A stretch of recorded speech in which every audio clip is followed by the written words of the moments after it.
За бүгдээрээ ер нь ил тод бай гэж бодлоо. Тэгээд яг одоо ил тод байдал гэдэг зүйлийг хамгийн сайн хийж байгаа тал нь бол манай эрх хөрөгчд байна. Ковид үеэр хүмүүсийн айдас дээр тулгуурлаж хийсэн бизнес, салхинд хийсгсэн 20 их найдын хулгай бол ил тод байсан.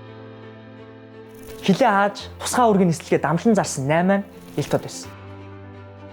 Хүмүүс хамгийн хайртай хүмүүстэйгээ салах ёс ихийг нь хоригдж исэн хөл хорионы журам нь даргын ихнэрт бол үйлчлдэггүй юм байна гэдэг нь бас ил тод байсан. Жагсаал цуглаа их хэрхийг хоригдж, хүсэл бодлоо илэрхийлсэн залуусыг хүчрхийлж исэн цагдаагийн нудраг ил тод байсан. Дархны замыг 8 жил гацааж там болсон шорон замн дээр осолдож амь насаа алдсан 100 хүний амь ослууд ил тод байсан.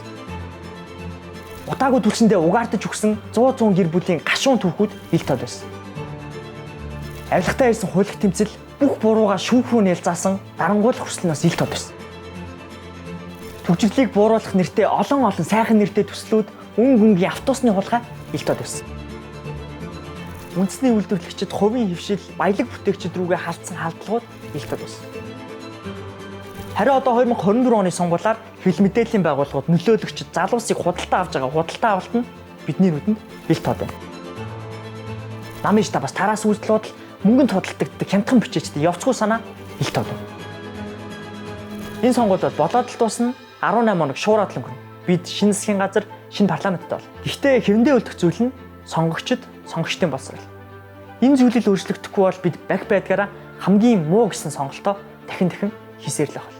Тиймээс энэ сонгуулиар бид сонгуулийн сурчлагын 17 хоног санал авах өдөртөг 18 хоногийн турш 5 өөр Монгол улсын иргэний дүрээр сонгуул гэдэг зүйл яг яаж өнгөрдөг юм бэ гэдгийг баримтжуулах, баримтат кино төслөө танилцуулж байна. Бид энэхүү кино төслийг хараад бус нөлөөллөөс ангид гүйцэтгэхийн тулд 248 сая төгрөгийг олон нийтийн санхүүжилтээр босгох төлөвлөгөөтэй байна. Хэрвээ та бүхэн бидний үйл ажиллагааг дэмжиж иргэдийн улс төрийн боловсролд урт хугацааны хөрөнгө оруулалт хийхийг хүсэх юм бол коммент хэсэгт 18 хоног гэж үлдээгээрэй. Эсвэл тайлбар хэсэг дээрх донет хэсэг, дорог хэсэг мэн гэсэн холбоосоор зочилж биднийг дэмжээрэй. Хэрвээ албан байгууллагууд байх юм бол шууд чатаар бичиж орж ирэх эсвэл утсаар залгаад холбогдох боломжтой. Норог Спешиал